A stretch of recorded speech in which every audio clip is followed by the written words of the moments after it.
ನಮಸ್ಕಾರ ಸ್ನೇಹಿತರೆ, ಮಾಹಿತಿ ಮಂದಿರದ ಮತ್ತೊಂದು ವಿಡಿಯೋಗೆ ಸುಸ್ವಾಗತ. ಪ್ರಧಾನಿ ನರೇಂದ್ರ ಮೋದಿ ಅವರು ತಮ್ಮ 3ನೇ ಅವಧಿಯ 2ನೇ ವರ್ಷದಲ್ಲಿ ತಮ್ಮ ಸಂಪುಟಕ್ಕೆ ದೊಡ್ಡ ಸರ್ಜರಿ ಮಾಡಲು ಮುಂದಾಗಿದ್ದಾರೆ ಎಂಬ ಸುದ್ದಿ ಈಗ ದೆಹಲಿ ರಾಜಕೀಯ ವಲಯದಲ್ಲಿ ಭಾರಿ ಸಂಚಲನವನ್ನು ಸೃಷ್ಟಿಸಿದೆ. ಈ ಸರ್ಜರಿಯ ಕೇಂದ್ರ ಬಿಂದುವಾಗಿ ಕಳೆದ 7 ವರ್ಷಗಳಿಂದ ಹಣಕಾಸು ಖಾತೆಯನ್ನು ನಿಭಾಯಿಸುತ್ತಿರುವ ನಿರ್ಮಲಾ ಸೀತಾರಾಮನ್ ಅವರನ್ನು ಆ ಸ್ಥಾನದಿಂದ ಬದಲಾಯಿಸಲಾಗುತ್ತದೆ ಎಂಬ ಗುಸುಗುಸು ಎಲ್ಲೆಡೆ ಹಬ್ಬಿದೆ. ಕೆಲವು ರಾಷ್ಟ್ರೀಯ ಮಾಧ್ಯಮಗಳು ನೀಡಿರುವ ವರದಿಗಳ ಪ್ರಕಾರ ನಿರ್ಮಲಾ ಅವರನ್ನು ಸಂಪೂರ್ಣವಾಗಿ ಸಂಪುಟದಿಂದ ತೆಗೆದುಹಾಕುವುದಿಲ್ಲ, ಬದಲಿಗೆ ಅವರ ಖಾತೆಯನ್ನು ಮಾತ್ರ ಬದಲಾಯಿಸಲಾಗುತ್ತದೆ. ಅವರನ್ನು ಅತ್ಯಂತ ಪ್ರತಿಷ್ಠಿತವೆಂದು ಪರಿಗಣಿಸಲಾಗುವ ಶಿಕ್ಷಣ ಸಚಿವಾಲಯಕ್ಕೆ ವರ್ಗಾಯಿಸಿ ಹೊಸ ಶಿಕ್ಷಣ ನೀತಿಯನ್ನು ಜಾರಿಗೊಳಿಸುವ ದೊಡ್ಡ ಜವಾಬ್ದಾರಿಯನ್ನು ಅವರ ಹೆಗಲಿಗೆ ಹೊರಿಸುವ ಸಾಧ್ಯತೆ ಇದೆ ಎಂದು ಹೇಳಲಾಗುತ್ತಿದೆ. ಈ ಖಾತೆ ಬದಲಾವಣೆಯ ಹಿಂದೆ ಮಧ್ಯಮ ವರ್ಗದವರ ಅಸಮಾಧಾನವೇ ಮುಖ್ಯ ಕಾರಣ ಎಂದು ರಾಜಕೀಯ ವಿಶ್ಲೇಷಕರು ಬಹಿರಂಗವಾಗಿ ಚರ್ಚಿಸಲು ಶುರು ಮಾಡಿದ್ದಾರೆ. ಕಳೆದ 3 ಬಜೆಟ್ಗಳಲ್ಲಿ ಆದಾಯ ತೆರಿಗೆ ವಿನಾಯಿತಿ ವಿಚಾರದಲ್ಲಿ ಮಧ್ಯಮ ವರ್ಗಕ್ಕೆ ನಿರೀಕ್ಷಿತ ಪರಿಹಾರ ಸಿಗದ ಕಾರಣ ಸಾಮಾಜಿಕ ಜಾಲತಾಣಗಳಲ್ಲಿ ನಿರ್ಮಲಾ ಅವರ ವಿರುದ್ಧ ವ್ಯಾಪಕ ಆಕ್ರೋಶ ವ್ಯಕ್ತವಾಗಿತ್ತು. ಇದರಿಂದಾಗಿ 2024ರ ಲೋಕಸಭಾ ಚುನಾವಣೆಯಲ್ಲಿ ನಗರ ಪ್ರದೇಶದ ಮತದಾರರಲ್ಲಿ ಬಿಜೆಪಿಯ ಮತ ಪ್ರಮಾಣ ಸ್ವಲ್ಪ ಮಟ್ಟಿಗೆ ಕುಸಿದಿದೆ ಎಂಬ ಆತಂಕ ಸಮೀಕ್ಷೆ ವರದಿ ಬಿಜೆಪಿ ಹೈಕಮಾಂಡ್ ಕೈ ಸೇರಿದೆ ಎನ್ನಲಾಗಿದೆ. ಅದಕ್ಕಾಗಿಯೇ ಮೋದಿಯವರು ಈಗ ಆರ್ಥಿಕತೆಯ ಬಗ್ಗೆ ಹೊಸ ನಿರೂಪಣೆಯನ್ನು ಕಟ್ಟಲು ಮತ್ತು ಜನರಲ್ಲಿ ಹೊಸ ಭರವಸೆಯನ್ನು ಮೂಡಿಸಲು ಹೊಸ ಮುಖವನ್ನು ತರಲು ಯೋಚಿಸುತ್ತಿದ್ದಾರೆ. ಹಣಕಾಸು ಖಾತೆಗೆ ಯಾರು ಬರುತ್ತಾರೆ ಎಂಬ ಪ್ರಶ್ನೆಗೆ ಈಗ 2 ಪ್ರಬಲ ಹೆಸರುಗಳು ದೆಹಲಿಯಲ್ಲಿ ಕೇಳಿಬರುತ್ತಿವೆ. ಅದು ಬಿಜೆಪಿ ಕಾರ್ಯಕರ್ತರಲ್ಲೂ ಕುತೂಹಲ ಮೂಡಿಸಿದೆ. ಮೊದಲ ಹೆಸರು ಪ್ರಸ್ತುತ ವಾಣಿಜ್ಯ ಮತ್ತು ಕೈಗಾರಿಕಾ ಸಚಿವರಾಗಿರುವ ಪಿಯೂಷ್ ಗೋಯಲ್ ಅವರದ್ದು. ಅವರು ತಮ್ಮ ಆಡಳಿತಾತ್ಮಕ ದಕ್ಷತೆಯಿಂದಾಗಿ ಮೋದಿಯವರ ಅತ್ಯಂತ ನಂಬಿಕಸ್ಥರಲ್ಲಿ ಒಬ್ಬರಾಗಿದ್ದಾರೆ. ಪಿಯೂಷ್ ಗೋಯಲ್ ಅವರು ಈ ಹಿಂದೆ ರೈಲ್ವೆ ಮತ್ತು ಕಲ್ಲಿದ್ದಲು ಖಾತೆಗಳನ್ನು ಅತ್ಯಂತ ಯಶಸ್ವಿಯಾಗಿ ನಿಭಾಯಿಸಿ ತಮ್ಮ ಕೆಲಸದ ಮೂಲಕ ದೇಶದಾದ್ಯಂತ ಹೆಸರು ಮಾಡಿರುವ ಅನುಭವಿ ನಾಯಕರಾಗಿದ್ದಾರೆ. ಅವರಿಗೆ ಜಾಗತಿಕ ವ್ಯಾಪಾರ ಒಪ್ಪಂದಗಳ ಬಗ್ಗೆ ಆಳವಾದ ಜ್ಞಾನವಿದ್ದು ಅಮೆರಿಕ ಮತ್ತು ಯುರೋಪ್ ಜೊತೆಗಿನ ವ್ಯಾಪಾರ ಮಾತುಕತೆಗಳಲ್ಲಿ ಅವರು ಭಾರತದ ಪರವಾಗಿ ಬಲವಾಗಿ ನಿಂತಿದ್ದಾರೆ. 2ನೇ ಮತ್ತು ಅತ್ಯಂತ ಅಚ್ಚರಿಯ ಹೆಸರು ಮಾಜಿ reserve bank governor Shaktikanta Das ಅವರದ್ದು. ಅವರು 6 ವರ್ಷಗಳ ಕಾಲ RBIಯನ್ನು ಅತ್ಯಂತ ಸಮರ್ಪಕವಾಗಿ ಮುನ್ನಡೆಸಿದ್ದಾರೆ. ಕೋವಿಡ್ ಸಮಯದಲ್ಲಿ ದೇಶದ ಆರ್ಥಿಕತೆ ಕುಸಿಯದಂತೆ ತಡೆಯುವಲ್ಲಿ ಮತ್ತು ರೂಪ ಮೌಲ್ಯವನ್ನು ಸ್ಥಿರವಾಗಿಡುವಲ್ಲಿ ಶಕ್ತಿಕಾಂತ್ ದಾಸ್ ಅವರ ಪಾತ್ರವನ್ನು ಇಡೀ ವಿಶ್ವವೇ ಶ್ಲಾಘಿಸಿತ್ತು. ಅವರನ್ನು ನೇರವಾಗಿ ಕೇಂದ್ರ ಸಂಪುಟಕ್ಕೆ ಕರೆತಂದು ಹಣಕಾಸು ಸಚಿವರನ್ನಾಗಿ ಮಾಡಿದರೆ ಅದು ಮಾಜಿ ಪ್ರಧಾನಿ ಮನಮೋಹನ್ ಸಿಂಗ್ ಅವರನ್ನು ನೆನಪಿಸುವ ತಜ್ಞರ ಸರ್ಕಾರದ ಮಾದರಿಯಾಗುತ್ತದೆ. ಈ ಇಬ್ಬರಲ್ಲದೆ ಅನುರಾಗ್ ಠಾಕೂರ್ ಅವರು ಮತ್ತು ಸಂಪುಟಕ್ಕೆ ಬಲವಾದ ಖಾತೆಯೊಂದಿಗೆ ವಾಪಸ್ ಬರುತ್ತಾರೆ ಮತ್ತು ನಿತಿನ್ ಗಡ್ಕರಿ ಅವರ ಖಾತೆಗೂ ಬದಲಾವಣೆಯಾಗಬಹುದು ಎಂಬ ಮಾತುಕತೆಗಳು ಕೇಳಿಬರುತ್ತಿವೆ. ಶಿಕ್ಷಣ ಸಚಿವರಾಗಿರುವ ಧರ್ಮೇಂದ್ರ ಪ್ರಧಾನ್ ಅವರನ್ನು ಈ ಬಾರಿ ಸಂಪುಟದಿಂದ ಸಂಪೂರ್ಣವಾಗಿ ಕೈಬಿಡಬಹುದು ಎಂಬ ವರದಿಯು ಬಿಜೆಪಿ ಒಳಗಿನ ಗುಂಪುಗಾರಿಕೆಯ ಚರ್ಚೆಯನ್ನು ಇನ್ನಷ್ಟು ಹೆಚ್ಚಿಸಿದೆ. ಆದರೆ ಈ ಎಲ್ಲ ವದಂತಿಗಳ ನಡುವೆ ಒಂದು ಅಧಿಕೃತ ಸತ್ಯವನ್ನು ನಾವು ಮರೆಯಬಾರದು. ಅದೇನೆಂದರೆ ಸದ್ಯಕ್ಕೆ ಯಾವುದೇ ಪುನರ್ರಚನೆಯ ಅಧಿಕೃತ ಆದೇಶವು ರಾಷ್ಟ್ರಪತಿ ಭವನದಿಂದ ಹೊರಬಿದ್ದಿಲ್ಲ. ಕೆಲವು ಉನ್ನತ ಮೂಲಗಳ ಪ್ರಕಾರ 2026ರ ಮುಂಗಾರು ಅಧಿವೇಶನ ಮುಗಿಯುವವರೆಗೂ ಯಾವುದೇ ಸಂಪುಟ ಪುನರ್ರಚನೆ ನಡೆಯುವುದಿಲ್ಲ. ಏಕೆಂದರೆ ಸರ್ಕಾರಕ್ಕೆ ಹಲವು ಪ್ರಮುಖ ಮಸೂದೆಗಳನ್ನು ಪಾಸ್ ಮಾಡಬೇಕಾಗಿದೆ. ಮುಂಗಾರು ಅಧಿವೇಶನದ ನಂತರ ಉತ್ತರ ಪ್ರದೇಶ, ಪಂಜಾಬ್ ಮತ್ತು ಗುಜರಾತ್ನಂತಹ ರಾಜ್ಯಗಳ ಚುನಾವಣೆ ಸಿದ್ಧತೆಗಳು ಪ್ರಾರಂಭವಾಗಿರುವುದರಿಂದ ಪುನರ್ರಚನೆಗೆ ಇರುವ ಸಮಯದ ಕಿಟಕಿ ಬಹಳ ಚಿಕ್ಕದಾಗಿದೆ. ಹಾಗಾಗಿ ಈ ಪುನರ್ರಚನೆಯು 2026ರ ನವೆಂಬರ್-ಡಿಸೆಂಬರ್ನಲ್ಲಿ ಅಥವಾ 2027ರ ಜನವರಿಯಲ್ಲಿ ನಡೆಯುವ ಸಾಧ್ಯತೆ ಹೆಚ್ಚಿದೆ ಎಂದು ದೆಹಲಿಯ ಹಿರಿಯ ಪತ್ರಕರ್ತರು ವಿಶ್ಲೇಷಿಸಿದ್ದಾರೆ. ಇನ್ನೊಂದು ಪ್ರಮುಖ ಆಯಾಮವೆಂದರೆ ನಿರ್ಮಲಾ ಅವರನ್ನು ಹಣಕಾಸು ಖಾತೆಯಿಂದ ತೆಗೆದರೆ ಅದು ಮೋದಿ ಸರ್ಕಾರದ ಆರ್ಥಿಕ ನೀತಿಯ ವೈಫಲ್ಯತೆಯನ್ನು ಒಪ್ಪಿಕೊಂಡಂತೆ ಆಗುತ್ತದೆ ಎಂಬ ಭಯ ಬಿಜೆಪಿ ಒಳಗಿದೆ. ಕಳೆದ 12 ವರ್ಷಗಳಿಂದ ಮೋದಿ ಸರ್ಕಾರವು ತನ್ನ ಯಾವುದೇ ವೈಫಲ್ಯವನ್ನು ಬಹಿರಂಗವಾಗಿ ಒಪ್ಪಿಕೊಂಡಿಲ್ಲ ಮತ್ತು ಯಾವಾಗಲೂ ತನ್ನ ನಿರ್ಧಾರಗಳನ್ನು ಸಮರ್ಪಿಸಿಕೊಂಡಿದೆ ಎಂದು ಕೆಲವು ಪತ್ರಗಳು ವಿಶ್ಲೇಷಿಸಿದೆ. ಆದ್ದರಿಂದ ಅವರನ್ನು ಅವಮಾನಕರವಾಗಿ ತೆಗೆದುಹಾಕುವ ಬದಲು ಅವರಿಗೆ ಶಿಕ್ಷಣದಂತಹ ಪ್ರಮುಖ ಮತ್ತು ಗೌರವಾನ್ವಿತ ಖಾತೆಯನ್ನು ನೀಡಿ ಸಾಫ್ಟ್ ಲ್ಯಾಂಡಿಂಗ್ ಮಾಡಿಸುವ ತಂತ್ರವನ್ನು ಎಣೆಯಲಾಗುತ್ತಿದೆ. ಶಿಕ್ಷಣ ಸಚಿವಾಲಯವು ಈಗ ಕೇವಲ ಒಂದು ಸಚಿವಾಲಯವಲ್ಲ, ಅದು 2020ರ ಹೊಸ ರಾಷ್ಟ್ರೀಯ ಶಿಕ್ಷಣ ನೀತಿಯನ್ನು ದೇಶದಾದ್ಯಂತ ಜಾರಿ ಮಾಡಬೇಕಾದ ಅತ್ಯಂತ ಸವಾಲಿನ ಖಾತೆಯಾಗಿದೆ. RSS ಕೂಡ ಶಿಕ್ಷಣ ವ್ಯವಸ್ಥೆಯಲ್ಲಿ ದೊಡ್ಡ ಬದಲಾವಣೆಯನ್ನು ಬಯಸುತ್ತಿದ್ದು, ಅದಕ್ಕೆ ನಿರ್ಮಲಾ ಅವರಂತಹ ಬಲವಾದ ಮತ್ತು ನಿಷ್ಠಾವಂತ ನಾಯಕಿ ಬೇಕು ಎಂದು ಸಂಘ ಪರಿವಾರದ ಮೂಲಗಳು ಹೇಳುತ್ತಿವೆ.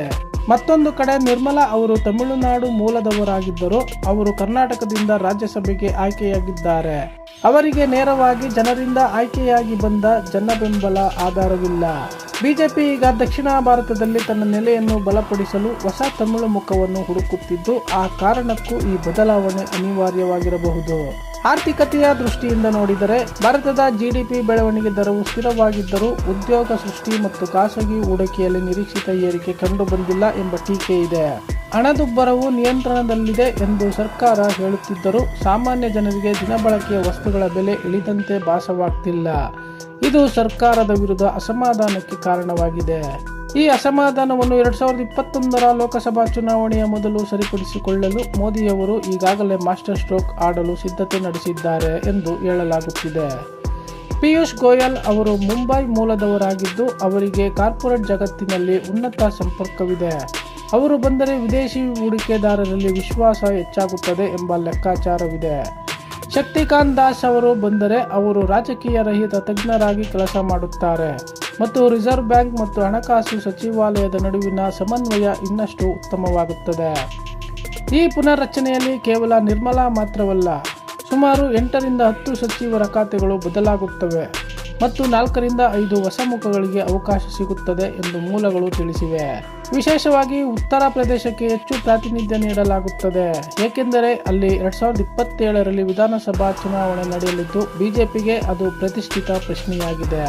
ಯುವ ನಾಯಕರಿಗೆ ಹೆಚ್ಚು ಅವಕಾಶ ನೀಡಿ ಸಂಪುಟದ ಸರಾಸರಿ ವಯಸ್ಸನ್ನು ಕಡಿಮೆ ಮಾಡುವ ಪ್ರಯತ್ನವೂ ಈ ಸರ್ಜರಿಯ ಹಿಂದಿದೆ ಎಂದು ಪಕ್ಷದ ಆಂತರಿಕ ವಲಯದಲ್ಲಿ ಚರ್ಚೆ ನಡೆಯುತ್ತಿದೆ.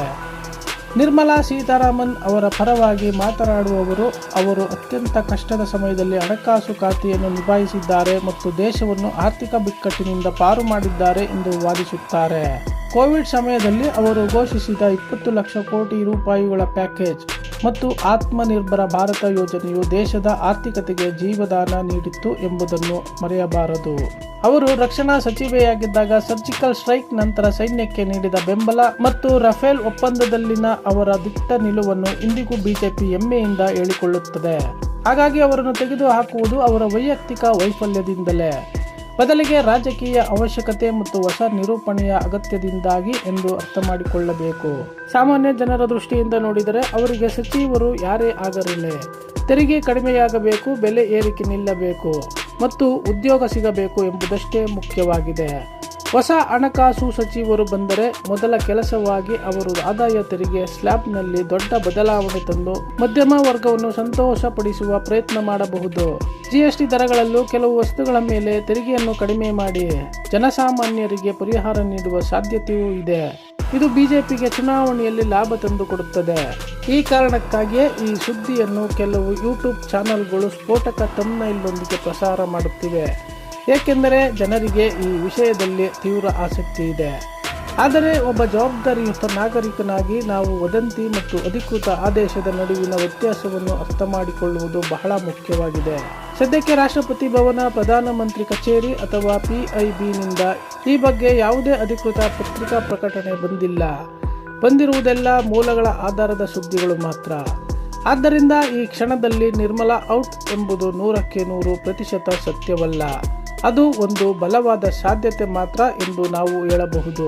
ಮುಂದಿನ ದಿನಗಳಲ್ಲಿ ಮೋದಿ ಮತ್ತು ಅಮಿತ್ ಶಾ ಅವರ ನಡೆ, RSSನ ಸಲಹೆ ಮತ್ತು ಆರ್ಥಿಕ ಪರಿಸ್ಥಿತಿ ಈ ಮೂರು ಸೇರಿ ಈ ನಿರ್ಧಾರವನ್ನು ಅಂತಿಮಗೊಳಿಸುತ್ತವೆ. ಒಂದು ವೇಳೆ ಶಕ್ತಿಕಾಂತ್ ದಾಸ್ ಅವರು ಹಣಕಾಸು ಸಚಿವರಾದರೆ ಅದು ಭಾರತದ ಆರ್ಥಿಕ ಇತಿಹಾಸದಲ್ಲಿ ಒಂದು ಹೊಸ ಅಧ್ಯಾಯವನ್ನು ಬರೆಯುತ್ತದೆ ಮತ್ತು ಜಾಗತಿಕ ಮಟ್ಟದಲ್ಲಿ ಭಾರತಕ್ಕೆ ಉತ್ತಮ ಸಂದೇಶವನ್ನು ನೀಡುತ್ತದೆ. ಪಿಯೂಷ್ ಗೋಯಲ್ ಅವರು ಬಂದರೆ ಅವರು ತಮ್ಮ ವ್ಯಾಪಾರಿ ಸಮುದಾಯದ ಹಿನ್ನೆಲೆಯಿಂದಾಗಿ ದೇಶದ ವ್ಯಾಪಾರ ಮತ್ತು ಉದ್ಯಮಕ್ಕೆ ಹೆಚ್ಚು ಉತ್ತೇಜನ ನೀಡುತ್ತಾರೆ ಎಂದು ನಿರೀಕ್ಷಿಸಲಾಗಿದೆ. ಒಟ್ಟಾರೆಯಾಗಿ ನೋಡಿದರೆ ಇದು ಕೇವಲ ಒಬ್ಬ ಸಚಿವರ ಬದಲಾವಣೆಯಲ್ಲ, ಇದು ಮೋದಿ 3.0 ಸರ್ಕಾರದ ದಿಕ್ಕನ್ನು ನಿರ್ಧರಿಸುವ ಅತ್ಯಂತ ಮಹತ್ವದ ರಾಜಕೀಯ ಸರ್ಜರಿಯಾಗಿದೆ. ಮೋದಿಯವರು ತಮ್ಮನ್ನು ತಾವು ಕೇವಲ ರಾಜಕಾರಣಿಯಾಗಿ ಅಲ್ಲ, ಅಗತ್ಯವಿದ್ದಾಗ ಕಠಿಣ ನಿರ್ಧಾರಗಳನ್ನು ತೆಗೆದುಕೊಳ್ಳುವ ಸಿಇಒ ತರಹ ಬಿಂಬಿಸಿಕೊಳ್ಳಲು ಈ ಸರ್ಜರಿಯನ್ನು ಬಳಸಿಕೊಳ್ಳುತ್ತಿದ್ದಾರೆ. ನಿರ್ಮಲಾ ಅವರ ಮುಂದಿನ ನಡೆ ಏನಾಗುತ್ತದೆ ಎಂಬುದು ಅವರ ರಾಜಕೀಯ ಭವಿಷ್ಯವನ್ನು ನಿರ್ಧರಿಸುತ್ತದೆ. ಅವರು ಶಿಕ್ಷಣ ಖಾತೆಯನ್ನು ಸ್ವೀಕರಿಸುತ್ತಾರಾ ಅಥವಾ ರಾಜ್ಯಪಾಲರ ಹುದ್ದೆಗೆ ಹೋಗುತ್ತಾರಾ ಎಂಬ ಚರ್ಚೆಯೂ ಇದೆ. ಕೆಲವು ಮೂಲಗಳ ಪ್ರಕಾರ ಅವರನ್ನು ತಮಿಳುನಾಡು ಬಿಜೆಪಿಯನ್ನು ಬಲಪಡಿಸಲು ರಾಜ್ಯ ರಾಜಕಾರಣಕ್ಕೆ ಕಳುಹಿಸುವ ಸಾಧ್ಯತೆಯನ್ನು ತಳ್ಳಿಹಾಕುವಂತಿಲ್ಲ. ಏಕೆಂದರೆ ಅಲ್ಲಿ ಬಿಜೆಪಿಗೆ ಪ್ರಬಲ ಮುಖದ ಅವಶ್ಯಕತೆ ಇದೆ. ಈ ಎಲ್ಲ ಸಾಧ್ಯತೆಗಳ ನಡುವೆ ಒಬ್ಬ ಸಾಮಾನ್ಯ ಮತದಾರನಾಗಿ ನಾವು ಯಾವುದೇ ತೀರ್ಮಾನಕ್ಕೆ ಬರುವ ಮೊದಲು ಅಧಿಕೃತ ಘೋಷಣೆಗಾಗಿ ಕಾಯುವುದು ಉತ್ತಮ. ಸೋಷಿಯಲ್ ಮೀಡಿಯಾ ಸುದ್ದಿಗಳು ಯಾವಾಗಲೂ ಸತ್ಯವನ್ನು ಹೇಳುವುದಿಲ್ಲ. ಅವು ಹೆಚ್ಚಾಗಿ ಕುತೂಹಲವನ್ನು ಹುಟ್ಟಿಸುವ ಮತ್ತು ಕ್ಲಿಕ್ ಪಡೆಯಲು ಮಾಡಿದ ತಂತ್ರಗಳಾಗಿರುತ್ತವೆ ಎಂಬುದನ್ನು ನಾವು ಅರ್ಥ ಮಾಡಿಕೊಳ್ಳಬೇಕು. ಆದರೆ ಈ ಬಾರಿಯ ಸುದ್ದಿ ಹಿಂದೆ 100% ಸುಳ್ಳಿಲ್ಲ. ಅದರ ಹಿಂದೆ ದೆಹಲಿಯಲ್ಲಿ ನಡೆಯುತ್ತಿರುವ ನಿಜವಾದ ರಾಜಕೀಯ ಚಟುವಟಿಕೆಗಳ ನೆರಳಿದೆ. ಹಣಕಾಸು ಖಾತೆಯ ಬದಲಾವಣೆಯು ಕೇವಲ ವೈಯಕ್ತಿಕ ವಿಷಯವಲ್ಲ, ಅದು 140 ಕೋಟಿ ಜನರ ಜೇಬಿನ ಮೇಲೆ ನೇರ ಪರಿಣಾಮ ಬೀರುವ ವಿಷಯವಾಗಿದೆ. ಆದ್ದರಿಂದ ಈ ಸುದ್ದಿಯ ಬಗ್ಗೆ ಪ್ರತಿಯೊಬ್ಬರೂ ಗಮನ ಹರಿಸಬೇಕಾಗಿದೆ ಮತ್ತು ಸರ್ಕಾರದ ಮುಂದಿನ ಹೆಜ್ಜೆಯನ್ನು ಸೂಕ್ಷ್ಮವಾಗಿ ಗಮನಿಸಬೇಕಾಗಿದೆ. ಮುಂದಿನ ಬಜೆಟ್ ಅನ್ನು ಯಾರು ಮಂಡಿಸುತ್ತಾರೆ ಎಂಬುದು ಭಾರತದ ಆರ್ಥಿಕ ಭವಿಷ್ಯದ ದಿಕ್ಕನ್ನು ಸೂಚಿಸುತ್ತದೆ. ನೀವು ಈ ವಿಷಯದ ಬಗ್ಗೆ ಆಳವಾಗಿ ಯೋಚಿಸಿದರೆ ಮೋದಿ ಅವರ ಈ ನಿರ್ಧಾರವು 2029ರ ಚುನಾವಣೆಗೆ ಈಗಿನಿಂದಲೇ ಮಾಡುತ್ತಿರುವ ತಯಾರಿಯ ಒಂದು ಭಾಗವಾಗಿದೆ ಎಂದು ಸ್ಪಷ್ಟವಾಗಿ ಗೋಚರಿಸುತ್ತದೆ. ಹೊಸ ಹಣಕಾಸು ಸಚಿವರ ಮೂಲಕ ಅವರು ಮಧ್ಯಮ ವರ್ಗ, ವ್ಯಾಪಾರಿಗಳು ಮತ್ತು ಯುವಕರನ್ನು ಒಂದೇ ಬಾರಿಗೆ ಸೆಳೆಯುವ ಪ್ರಯತ್ನವನ್ನು ಮಾಡುತ್ತಿದ್ದಾರೆ. ನಿರ್ಮಲಾ ಅವರ ಅವಧಿಯಲ್ಲಿ ಡಿಜಿಟಲ್ ಪೇಮೆಂಟ್ ಮತ್ತು UPI ಬೆಳವಣಿಗೆಯು ವಿಶ್ವ ದಾಖಲೆಯನ್ನು ಸೃಷ್ಟಿಸಿದೆ. ಅದನ್ನು ಯಾರೂ ಅಲ್ಲಗಳೆಯುವಂತಿಲ್ಲ. ಆದರೂ ಸಹ ಜನರ ನಿರೀಕ್ಷೆಗಳು ಯಾವಾಗಲೂ ಹೆಚ್ಚಾಗಿರುತ್ತವೆ ಮತ್ತು ರಾಜಕೀಯದಲ್ಲಿ ನಿರೀಕ್ಷೆಗಳನ್ನು ಈಡೇರಿಸುವುದು ಅತ್ಯಂತ ಕಷ್ಟದ ಕೆಲಸವಾಗಿದೆ. ಮೋದಿ ಸಂಪುಟದಲ್ಲಿ ಯಾರೂ ಶಾಶ್ವತವಲ್ಲ. ಪಕ್ಷ ಮತ್ತು ದೇಶದ ಹಿತಕ್ಕಾಗಿ ಯಾರ ಖಾತೆಯನ್ನು ಯಾವಾಗ ಬೇಕಾದರೂ ಬದಲಾಯಿಸಬಹುದು ಎಂಬ ಸಂದೇಶವನ್ನು ಈ ಸರ್ಜರಿ ಮೂಲಕ ಅವರು ನೀಡುತ್ತಿದ್ದಾರೆ. ಈ ಸರ್ಜರಿಯಲ್ಲಿ ಕೇವಲ ಹಣಕಾಸು ಮಾತ್ರವಲ್ಲ, ವಿದೇಶಾಂಗ, ರಕ್ಷಣಾ ಮತ್ತು ರೈಲ್ವೆ ಖಾತೆಗಳಲ್ಲೂ ಸಣ್ಣ ಪುಟ್ಟ ಬದಲಾವಣೆಗಳಾಗುವ ಸಾಧ್ಯತೆಯನ್ನು ಮೂಲಗಳು ತಿಳಿಸಿವೆ. ಒಟ್ಟಿನಲ್ಲಿ ದೇಶದ ಜನರು ಈಗ ಹೊಸ ಬಜೆಟ್ಗಿಂತ ಹೆಚ್ಚಾಗಿ ಹೊಸ ಹಣಕಾಸು ಸಚಿವರು ಯಾರಾಗುತ್ತಾರೆ ಎಂಬ ಕುತೂಹಲದಿಂದ ಕಾಯುತ್ತಿದ್ದಾರೆ. ಈ ಕುತೂಹಲವೇ ಸೋಷಿಯಲ್ ಮೀಡಿಯಾದಲ್ಲಿ ದೊಡ್ಡ ವೀಕ್ಷಣೆಯನ್ನು ತಂದುಕೊಡುತ್ತಿದೆ. ಇದು ಡಿಜಿಟಲ್ ಯುಗದ ರಾಜಕೀಯದ ಹೊಸ ಮುಖವಾಗಿದೆ. ನಿಮ್ಮ ಪ್ರಕಾರ ಈ ಕ್ಯಾಬಿನೆಟ್ ಸರ್ಜರಿ ನಿಜವಾಗಿಯೂ ಆಗಬೇಕಾ ಅಥವಾ ನಿರ್ಮಲಾ ಸೀತಾರಾಮನ್ ಅವರೇ ಮುಂದುವರಿಯಬೇಕಾ ಎಂಬುದನ್ನು ನೀವು ಯೋಚಿಸಬೇಕು. ಹಣಕಾಸು ಖಾತೆಗೆ ಪಿಯೂಷ್ ಗೋಯಲ್ ಸೂಕ್ತವೇ ಅಥವಾ ಶಕ್ತಿಕಾಂತ್ ದಾಸ್ ಅವರಂತಹ ತಜ್ಞರು ಬರಬೇಕೇ ಎಂದು ನಿಮ್ಮ ಅಭಿಪ್ರಾಯವನ್ನು ನೀವು ರೂಪಿಸಿಕೊಳ್ಳಬೇಕು. ಈ ವಿಡಿಯೋದಲ್ಲಿ ನಾವು ಯಾವುದೇ ಪಕ್ಷದ ಪರವಾಗಿಯೋ ಅಥವಾ ವಿರೋಧವಾಗಿಯೋ ಮಾತಾಡಿಲ್ಲ. ನಾವು ಕೇವಲ ದೆಹಲಿಯಲ್ಲಿ ಓಡಾಡುತ್ತಿರುವ ವಾಸ್ತವ ವರದಿಗಳ ಆಧಾರದ ಮೇಲೆ ವಿಶ್ಲೇಷಣೆ ಮಾಡಿದ್ದೇವೆ. ನಮ್ಮ ಉದ್ದೇಶ ನಿಮಗೆ ಸತ್ಯವಾದ ಮತ್ತು ಆಳವಾದ ಮಾಹಿತಿಯನ್ನು ನೀಡುವುದಾಗಿದೆ. ಕೇವಲ ಥಂಬ್ನೇಲ್ಗಳನ್ನು ನೋಡಿ ಮೋಸ ಹೋಗಬೇಡಿ ಎಂಬುದನ್ನು ತಿಳಿಸುವುದಾಗಿದೆ. ಮುಂದಿನ ದಿನಗಳಲ್ಲಿ ಈ ಬಗ್ಗೆ ಯಾವುದೇ ಅಧಿಕೃತ ಮಾಹಿತಿ ಬಂದರೆ ನಾವು ಮೊದಲು ನಿಮ್ಮೊಂದಿಗೆ ಹಂಚಿಕೊಳ್ಳುತ್ತೇವೆ. ಆದ್ದರಿಂದ ನಮ್ಮ ಚಾನೆಲ್ ಅನ್ನು ಮಿಸ್ ಮಾಡದೆ ವೀಕ್ಷಿಸುತ್ತೀರಿ. ಈ ಮಾಹಿತಿಯು ನಿಮಗೆ ಇಡೀ ಚಿತ್ರಣವನ್ನು ಸ್ಪಷ್ಟವಾಗಿ ಅರ್ಥ ಮಾಡಿಕೊಳ್ಳಲು ಸಹಾಯ ಮಾಡಿದೆ ಎಂದು ನಾವು ಭಾವಿಸುತ್ತೇವೆ. ಕೊನೆಯದಾಗಿ ಹೇಳುವುದಾದರೆ, ರಾಜಕೀಯದಲ್ಲಿ ಏನು ಬೇಕಾದರೂ ಆಗಬಹುದು. ಇಂದು ಔಟ್ ಎಂದವರು ನಾಳೆ ಇನ್ ಆಗಬಹುದು ಮತ್ತು ಇಂದು ಇನ್ ಆದವರು ನಾಳೆ ಔಟ್ ಆಗಬಹುದು. ಇದು ಪ್ರಜಾಪ್ರಭುತ್ವದ ಸೌಂದರ್ಯವೂ ಹೌದು ಮತ್ತು ರಾಜಕೀಯದ ಅನಿಶ್ಚಿತವೂ ಹೌದು. ಈ ವಿಷಯದ ಬಗ್ಗೆ ನಿಮ್ಮ ಅನಿಸಿಕೆ ಏನು ಎಂದು ಕಮೆಂಟ್ ಬಾಕ್ಸ್ನಲ್ಲಿ ಬರೆಯಲು ಮರೆಯಬೇಡಿ. ವಂದನೆಗಳು.